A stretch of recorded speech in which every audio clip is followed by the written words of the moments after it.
December 13, 1946. ఏం జరిగింది December 13, 1946?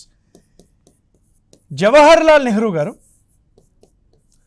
Historical ఆశయాల తీర్మానము ఆబ్జెక్టివ్ రెజల్యూషన్ని తీసుకొని రావడం జరిగింది. ఈ ఆబ్జెక్టివ్ రెజల్యూషన్ని ప్రస్తుతం ఉన్న పీఠికతో కంపేర్ చేస్తాం, ప్రియాంబుల్తో కంపేర్ చేస్తాం. ఈ ఆబ్జెక్టివ్ రెజల్యూషన్ని January 22, 1947 రోజున కాన్స్టిట్యూయెంట్ అసెంబ్లీ ఆమోదం తెలిపింది. January 22, 1947 రోజున ఆశయాల తీర్మానాన్ని కాన్స్టిట్యూయెంట్ అసెంబ్లీ ఒప్పుకుంది, పాస్ చేసింది.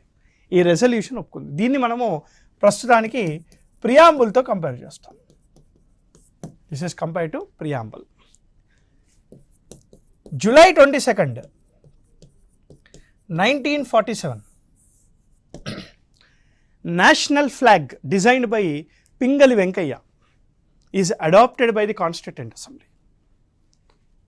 మీ అందరికీ తెలిసిందే. August 15, 1947 India attains independence.